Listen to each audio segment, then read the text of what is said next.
Bueno, primero que todo, pues buenas tardes. Y bienvenidos pues a la segunda clase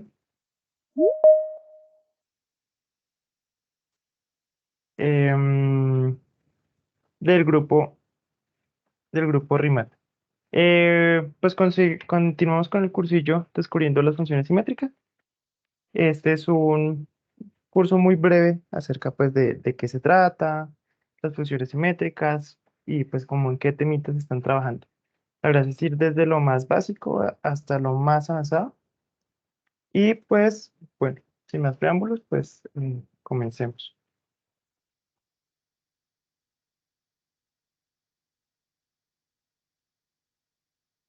Listo. Entonces, bueno, recordemos un poco algo de lo que hicimos en la primera clase. Hablamos principalmente de qué era una permutación y pues decíamos algo con ejemplos mm, los más sencillos que podíamos encontrar. Era, ¿qué pasa si tenemos tres cajitas? Eh, ¿Qué pasa si comprábamos tres cajitas y tres pelotitas como del mismo color correspondiente a la caja? Por ejemplo, en este caso tenemos el verde, el rojo y el azul. Y decíamos que una permutación simplemente es como reordenar aquí a dónde estamos mandando cada uno de los colores. Era como la idea intuitiva acerca de qué era, qué era una permutación, ¿sí? También descubrimos cómo se cuentan las permutaciones, que decíamos que era pues bastante fácil. Definíamos que, bueno, si tenemos n peloticas y n cajitas, pues era fácil descubrir cuántas formas tenemos de organizarlo, porque pues la primera tendría n posibilidades, o sea, cojo la pelotica y escojo en qué cajita la pongo, pero la siguiente pues ya habrían n-1 cajitas para escoger, y luego n-2 y así sucesivamente, hasta que nos quedara solo una cajita. Y decíamos que pues este número lo íbamos a llamar n factorial.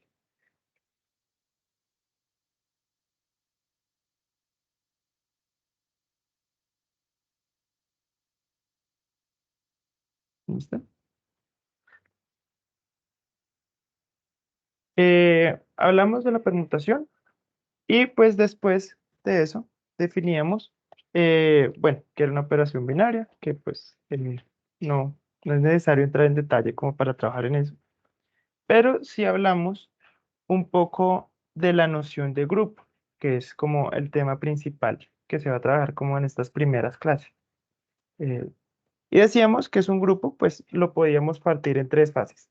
Primero, que es un semigrupo, y pues no es más que una operación binaria que es asociativa. O sea, de un conjunto cojo dos elementos A y B y pues defino una operación, cualquier operación. Si esa operación es asociativa, pues decimos que es un semigrupo. Luego habíamos hablado que, bueno, podíamos coger un semigrupo y añadirle algo más. Si le pedimos una identidad, obtenemos un monoide.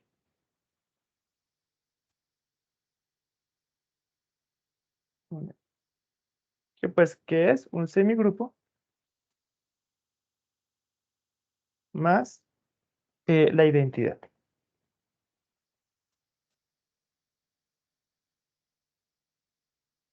Y tres, definíamos que era un grupo. Y pues que simplemente es un monoide más un elemento inverso.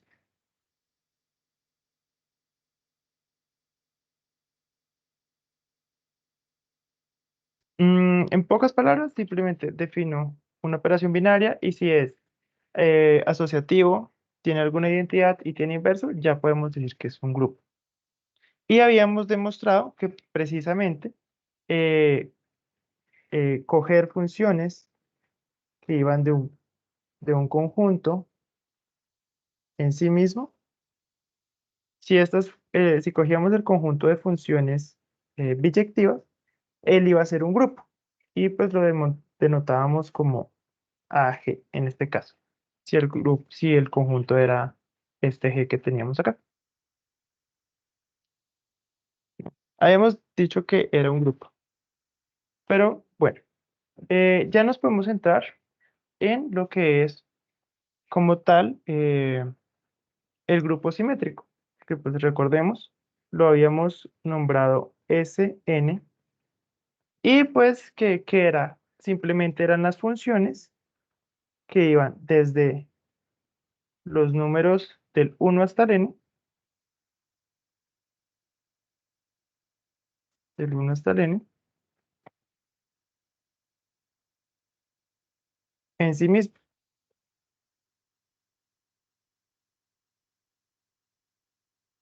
¿Esto en qué sentido? Pues simplemente que fueran funciones biyectivas.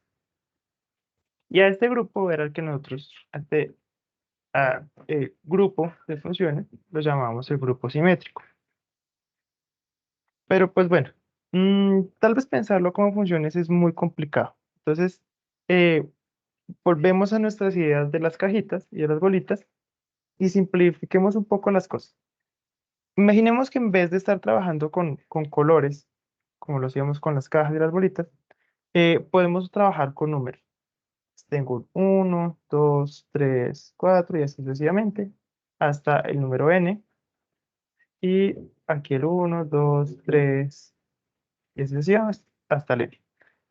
Formas que podemos representar, pues podemos decir que cogemos un elemento y una forma gráfica de decir cuál es la función es simplemente hacer flechitas. Decir, bueno, entonces mando el 1 al 3, el 2 al 1, el 3 al 2 y así sucesivamente. Lo puedo listar. Esta es una forma, es la forma de listar elementos. Y la otra, que es una de las más utilizadas, es utilizando arreglos en dos líneas o también en algunos lugares se conocen mm, como bipalabras o representación en dos líneas de una función simétrica, de una función de. Entonces, por ejemplo, consideremos un ejemplo. Tengo el 1, el 2 y el 3 y acá también tengo el 1, el 2 y el 3. Y supongamos que tengo esta función, algo que me envía el 1 al 1, el 2 al 3 y el 3 al 2.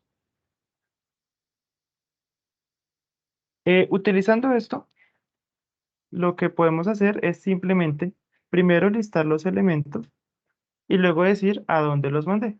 Entonces, el 1 lo mandé al 1, el 2 lo mandé al 3 y el 3 lo mandé al 2. Y esta sería mi segunda forma de representar estas funciones. Es decir, a dónde estoy mandando cada uno de los elementos. En pocas palabras, si tenemos este caso más general, podemos coger 1, 2, 3, 2 listo, hasta el número n, y defino a dónde se van a ir. Y 1, 2, y 3, y n. Estos y1, y2, y 3, hasta y n, simplemente es la imagen de a dónde estoy mandando esta permutación. ¿Sí? Como lo hicimos acá. Y 1 sería 1, y 2 sería 3, y 3 sería 2.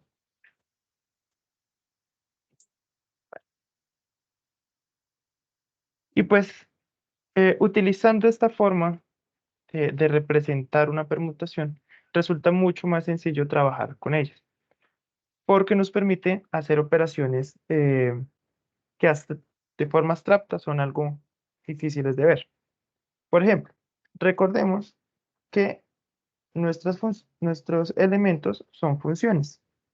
Entonces, algo que podemos hacer con las funciones, y que es la operación que trabajamos en la clase pasada, lo que podemos hacer es componer funciones.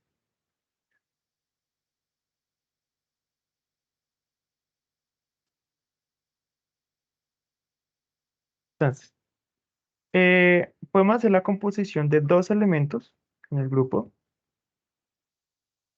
y ver que pues nos da una nueva permutación. La pregunta es cómo hacemos esta operación. Entonces consideremos dos ejemplos para hacerlo rápido. Consideremos sigma 1, 2, 3, 4, tal que me manda el uno lo manda al uno, el 2 lo manda al 3, el 3 lo manda al 2 y el 4 lo manda al 4. Y consideremos otra función. Este tau que coge el uno, 2, 3 y 4 y hace lo siguiente. El uno lo manda al 4, el 2 lo manda al 3, el 3 lo manda al uno y el 4 lo manda al 2. Entonces,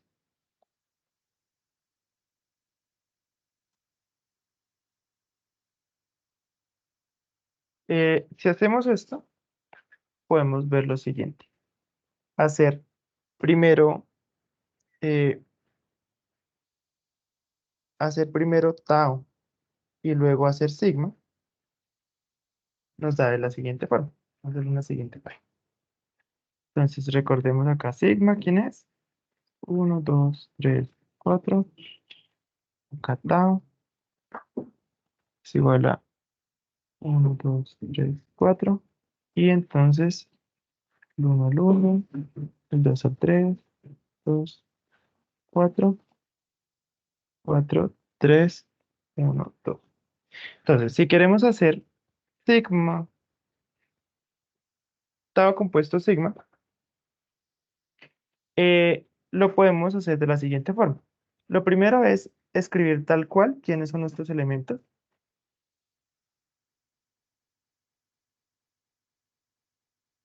Los pongo uno al lado del otro.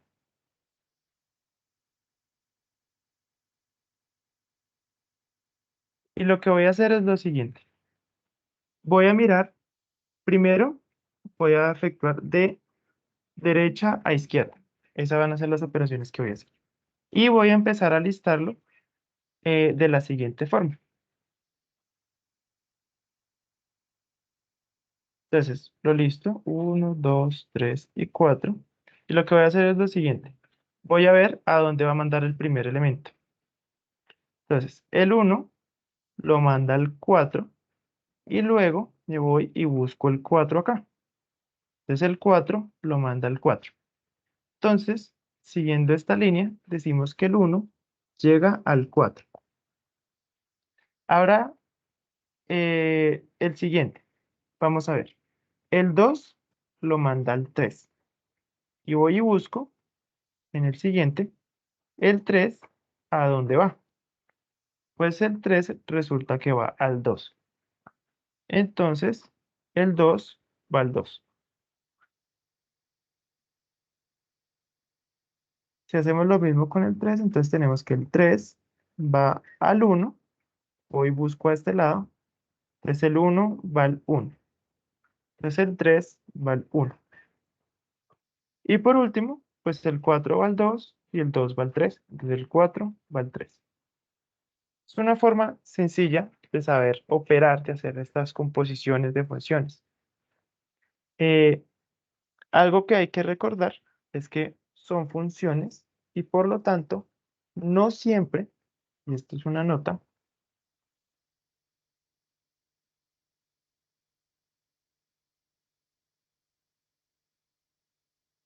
no siempre se cumple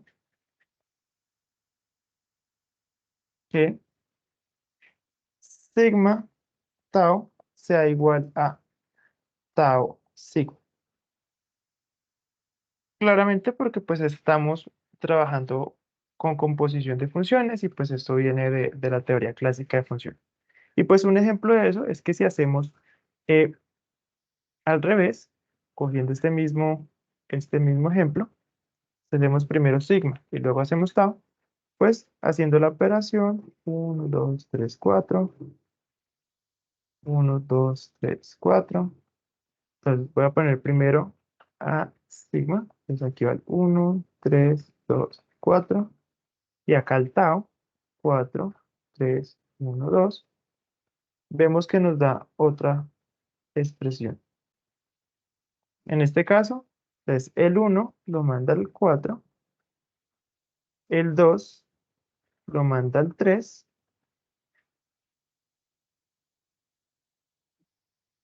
el, disculpe, el 2 se va al 3 y el 3 va al 1, entonces el 2 va al 1. Luego el 3 va al 2 y el 2 va al 3, entonces el 3 va al 3 y el 4 va al 4 y el 4 va al 2. Y como podemos ver, si vemos las imágenes, que pasa acá y acá, vemos que son distintos.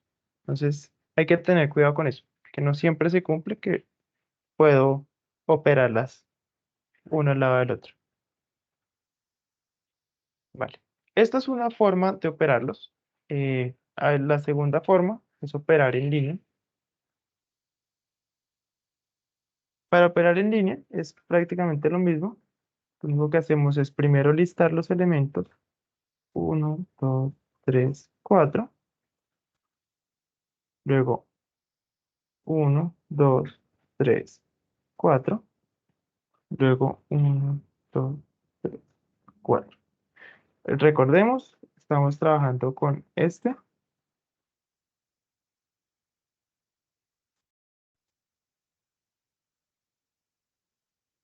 y tau. Lo estamos trabajando 1, 4 y 4, 3, 1, 2.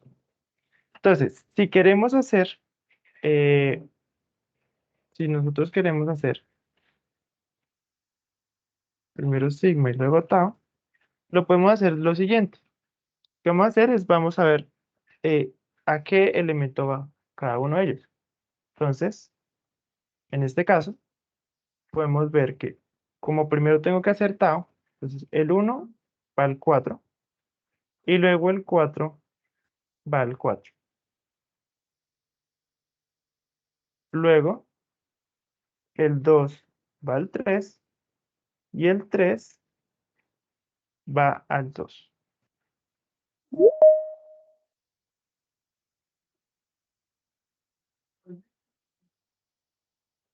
Luego, otra es el 3 va al 1 y el 1 va al 1. Y pues el último, hagámoslo con amarillo, decimos que el 4 va al 2 y el 2 va al 3. Entonces, lo único que tendremos que hacer para saber cuál es el resultado de esta operación es saber quién es,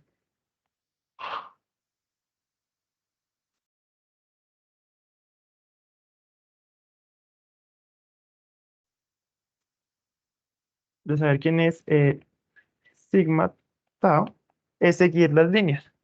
Entonces, aquí con esto sabemos que el resultado, entonces el 1 va al 4, el 2 va al 2, el 3 va al 1 y por último el 4 va al 3. Son formas sencillas de operar estas funciones.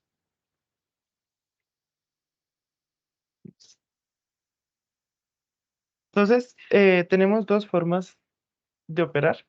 Tenemos la operación en dos líneas o bipalabras, o tenemos esta forma que es listando los elementos y haciendo flechitas para saber a dónde van cada uno de los elementos.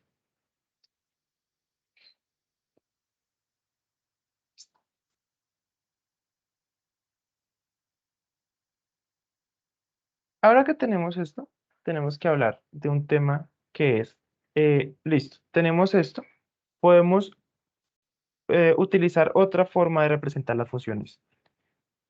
La otra forma de representarla es lo que se conoce como la representación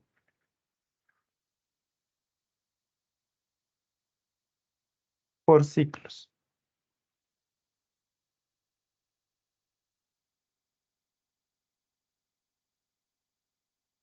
Entonces, vamos a hacer una definición muy formal y ya comenzaremos como a desglosarlo un poco. Pero en pocas palabras, dale acá, voy a escribir definición. Entonces, decimos sean y uno y 2 y n,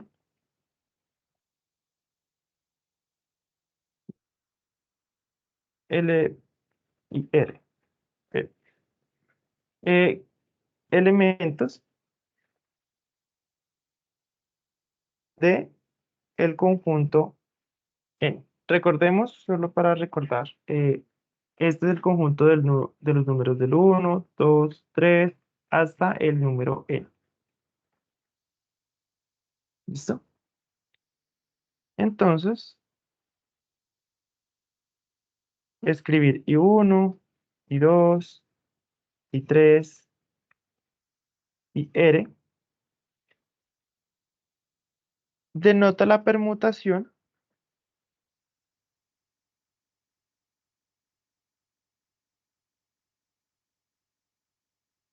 que mapea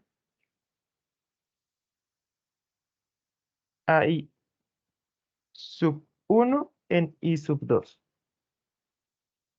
A i sub 2 lo manda a i sub 3, i sub 3 lo manda a i sub 4 y así sucesivamente.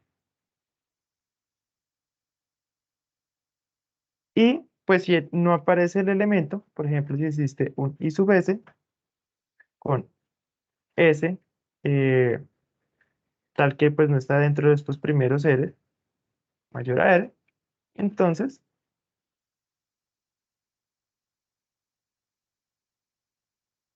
i sub s lo manda a sí mismo, a i sub s. I sub- A este, cuando tenemos que la longitud es r, como en este caso, que tenemos r elementos, pues, 1 y 2, está ahí r. Cuando tenemos este caso, este lo llamamos un r ciclo.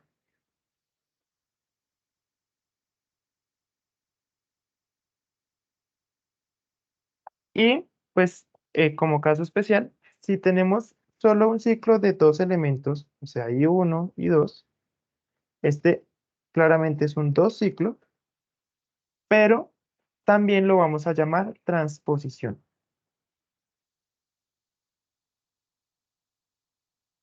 En clases posteriores vemos por qué sale ese nombre. Entonces, desglosemos un poco esta idea y el por qué al principio se ve como rara, pero resulta que es muy sencilla. Imaginemos los ciclos de esta forma. Tengo I1, I2, hasta IR. Y lo que voy a hacer es lo voy a poner como en un círculo. Les pongo I1 acá y a este lo voy a mandar a I2. Al I2 lo voy a mandar al I3. Y así sucesivamente hasta el IR. Y por último, el IR lo vuelvo y lo envío al I1. Entonces, viene de esto, del hecho de que estamos haciendo ciclos aquí. Cuando tenemos un solo elemento, pues por ejemplo con nuestro IS, lo estamos mandando a sí mismo. De ahí viene la cuestión de utilizar este. Entonces, utilicemos un ejemplo para simplificar las cosas. Consideremos el siguiente ciclo. Consideremos la permutación uno 2 3 4. Esto es uno 2 3 4. Lo que vamos a hacer es esto. 2 lo manda al uno, el 1 lo manda al 3, 4 lo manda al 2 y el 3 lo manda al 4. Consideremos este sigma, permutación, y pues como ya vimos, esta permutación se puede escribir de la siguiente forma.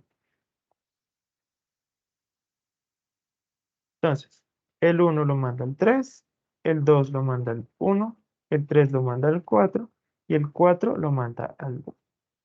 Tenemos estas dos representaciones. Ahora, ¿cómo podemos decir eso? De la forma de ciclos. Entonces decimos que el uno lo manda al 3, el 3 lo manda al 4 y el 4 lo manda al 2. Y por último, el 2 vuelve a mandarlo al 1. Entonces cerramos este ciclo. Y esto también es el mismo ciclo. Ya tenemos tres formas de representar.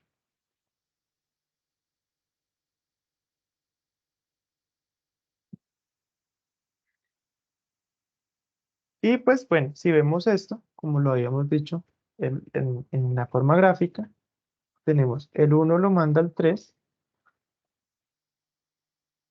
el uno lo manda al 3, el 3 lo manda al 4, el 4 lo manda al 2 y por último, el 2 lo manda al 1. Tenemos estas cuatro formas de representar las permutaciones, esta permutación en específico. Hay algo en especial sobre esta representación, y es que yo puedo mover todos los elementos y van a ser exactamente lo mismo. En pocas palabras, escribir 1, 3, 4, 2 es exactamente lo mismo que escribir 2, 1, 3, 4. Como observan, solamente moví el 2 un elemento, que pues como es un ciclo, llega acá al inicio y me corre todo lo demás. Que en pocas palabras es como coger esta ruleta y moverla a una posición. ¿Sí? Entonces podemos hacer lo mismo cuantas veces nosotros queramos y van a ser exactamente lo mismo. Por ejemplo, escribir 4, 2, 1, 3 es lo mismo. Y por último, escribir 3, 4, 2, 1 es lo mismo. ¿Sí? Y como ven, si yo me corro una posición más, vuelvo a estar en este que ya teníamos acá.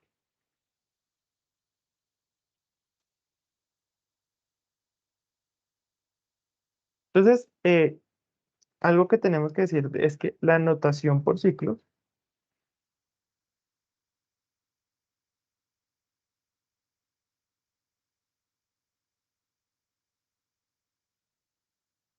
no es única.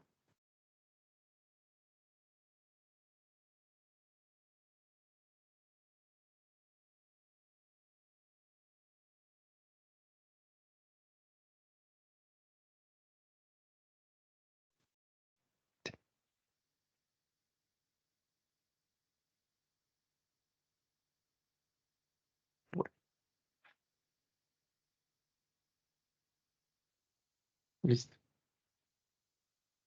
Entonces, más aún, podemos coger cualquier elemento, cualquier R ciclo, y 1 hasta I R, y esta representación de hecho va a estar en cualquier SN, tal que N es mayor a R, mayor o igual. ¿Por qué? Consideremos lo siguiente. Como podemos escribir este ciclo 1 y R, si no aparece, si no lo escribimos, es tal cual como escribir un ciclo solo. Y R más 1 y R más 2 y así sucesivamente. Entonces, escribir, por ejemplo, en este ejemplo, escribir 1, 3, 4, 2, no estamos siendo específicos a dónde pertenece. O sea, puede pertenecer a ese 4, pero también puede pertenecer a ese 5, pero puede pertenecer a ese 6 y así sucesivamente. ¿Por qué? Pues simplemente es un ciclo.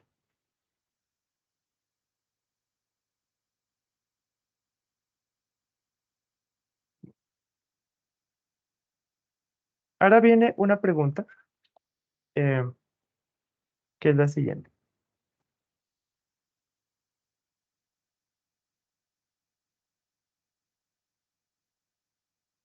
Una pregunta. Para esta pregunta necesitamos ver algunos puntos. Lo primero es que sabemos que Sn es un grupo.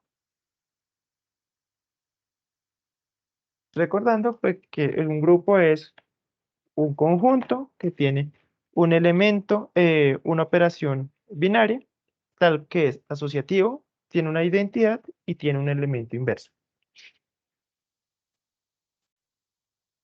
Dos, sabemos que Sn es finito. ¿Por qué? Porque simplemente lo contamos. Sabemos que contar los elementos de Cn es contar cuántas permutaciones tenemos.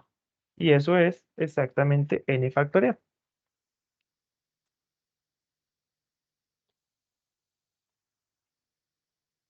Ahora, preguntémonos lo siguiente. Si yo tengo sigma, que es un que pertenece a Sn, ¿cierto? Este sigma, consideremos que ese sigma sea un ciclo de I1 hasta In. Como esta es una función, ¿cierto? La podemos componer consigo mismo, está permitido, y hacer sigma 2 es componer sigma con sigma. Y esto vuelve a caer en S2, en Sn, vuelve a caer en Sn. Volvemos a hacer lo mismo, S3, pues es sigma, sigma, sigma, y así sucesivamente. Entonces, como sabemos que Sn es finito, es válido preguntarse qué resulta ser, que es hacer, coger todos estos elementos, coger sigma, sigma 2, sigma 3 y así sucesivamente. Esta es la pregunta que nos vamos a hacer. ¿Qué es coger todo ese conjunto de cosas?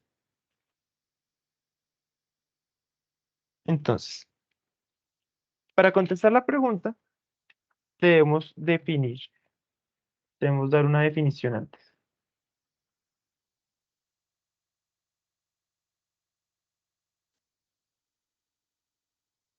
Entonces, esta definición, vamos a definir los subgrupos. Entonces, sea G un grupo y consideremos H un subconjunto de G,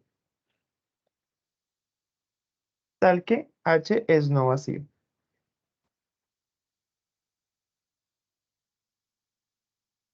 Y tal que si yo cojo dos elementos, H1, H2, que pertenecen a H, y los opero bajo esta operación, o sea, hago H1, H2, esto me vuelve a caer en H, ¿sí? Esto se le llama que es la operación es cerrada.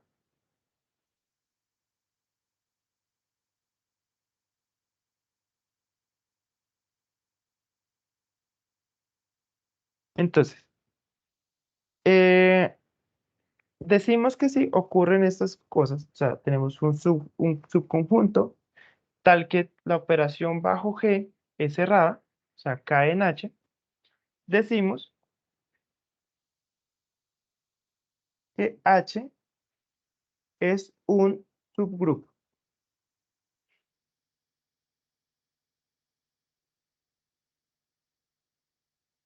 Esta tiene con la propiedad, aquí lo voy a corregir como para que no vayan a haber confusiones. Sí, además, H es en sí mismo un grupo. Entonces, H es un subgrupo y lo vamos a denotar así, como si, como si fuera el símbolo de menor o igual.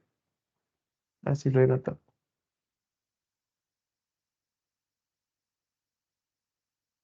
Entonces, observemos por qué damos esta definición. Entonces, hablemos de forma intuitiva. Lo primero es, ya sabemos que si cogemos sigma y lo operamos con un sigma, con otro sigma, em, pues esto va a caer en, esto va a ser sigma 2 y pues va a caer dentro de nuestro conjunto que definíamos. Sigma, sigma 2, sigma 3 y así sucesivamente. ¿Cierto? Entonces, vamos a trabajar con eso. Vamos a trabajar con la idea de qué pasa si operamos el mismo elemento dentro del grupo simétrico.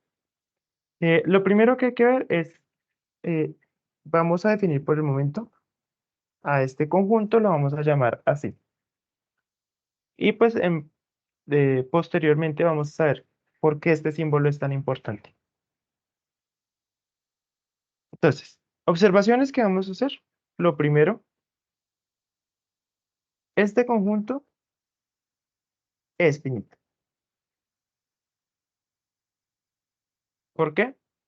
Principalmente porque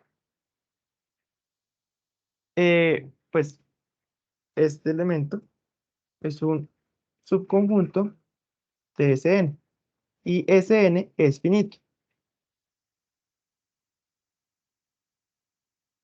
Entonces, este por ser más pequeño, también es finito. Dos, vamos a ver lo siguiente. Consideremos,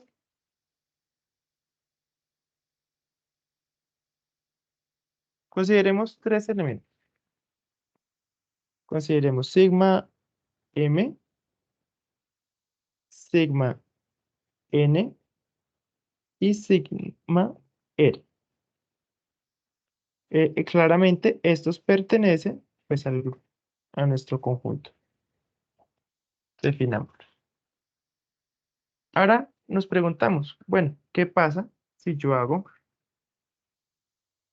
sigma m por sigma k por sigma r? Pues observamos que esto es lo mismo que hacer sigma m más k por sigma r, y esto es lo mismo que sigma m más k más r, y que esto lo puedes componer como sigma m, sigma k, sigma r. ¿Esto qué me quiere decir? Esto me quiere decir que este conjunto es asociativo. Entonces, es un semigrupo.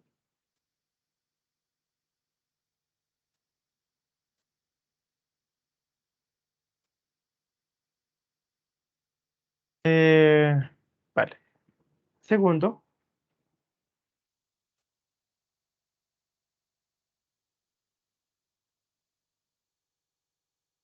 mm, consideremos lo siguiente. Perdón, tercero. Eh, nos preguntamos o queremos ver si existe un elemento que funcione como identidad que pertenezca a ese grupo. ¿Sí?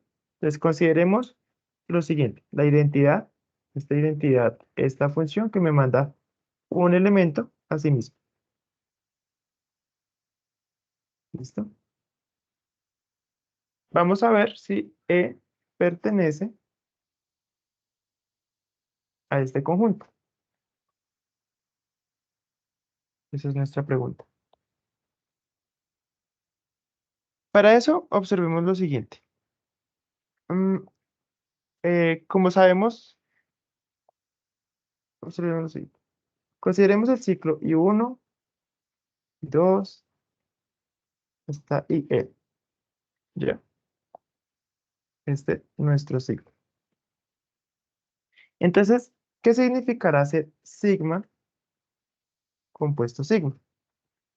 Pues si nos fijamos bien, esto es el I1, I2 y R, y operar de nuevo I1, I2, hasta IR. Entonces, como lo habíamos visto antes, tenemos que ver a dónde manda el elemento. Y si nos fijamos bien, por ejemplo, en I1, vemos que lo manda a I2, perdón, I1 lo manda a I2, y I2, cuando llega acá, lo manda a I3, al siguiente elemento. Entonces, este, sigma 2, es tal que me manda I1, me lo manda a I3, I2, me lo manda a I4, y así sucesivamente. ¿Sí? Ahora, observemos lo siguiente. Si hacemos esto con el I1, ¿cierto?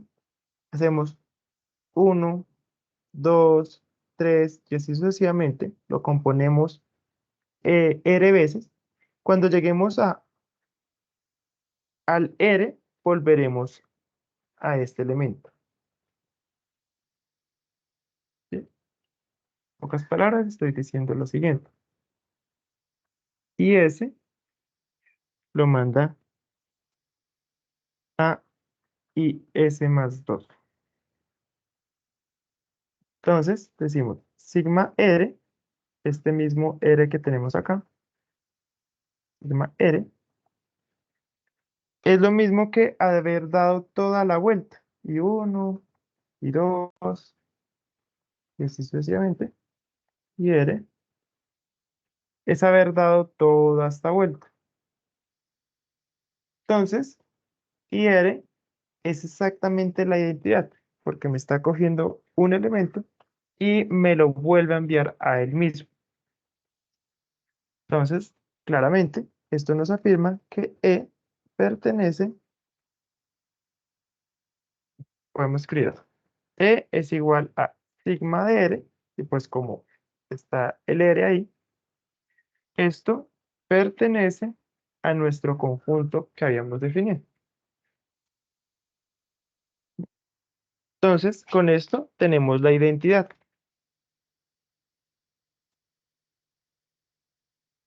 Como tenemos identidad, luego este conjunto es un monoide.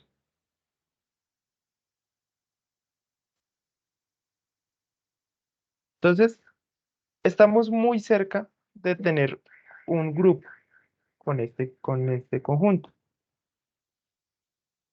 Lo único que nos falta ver es que tengamos un elemento inverso, pero pues ese es bastante sencillo, por lo siguiente. Como pudimos ver, como acabamos de ver, si sigma R es la identidad, entonces yo puedo hacer lo siguiente. Sigma por sigma R menos 1 es igual a la identidad, ¿sí? Pero esto es lo mismo que yo tener sigma R menos 1 por sigma. Entonces, este elemento es como si nosotros hubiéramos escrito sigma a la menos 1. Entonces, este es el inverso. Como ocurre para cualquier sigma, entonces decimos lo siguiente.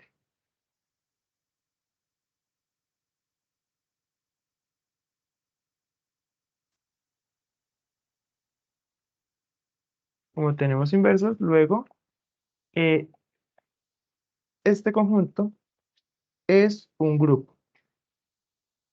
Ahora, como sigma es un conjunto de Sn, entonces este es un subgrupo de Sn.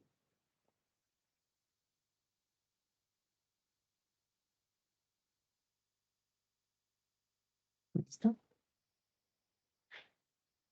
Eh, por último, ya como para ir terminando, como se cumple todo esto y nosotros ya pudimos calcular todos los elementos, pues podemos afirmar lo siguiente. La cardinalidad de sigma o cuántos elementos hay en sigma es exactamente R, ¿sí? Y decimos que sigma, el sigma con el que lo sacamos, es de orden n, R, orden R.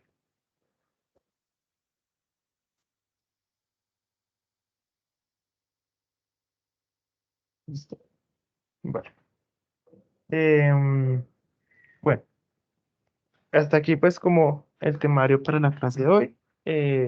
Si tienen dudas o algo que quisieran aclarar, lo pueden hacer pues eh, perfectamente prendiendo el micrófono o mandándolo al chat como prefieran.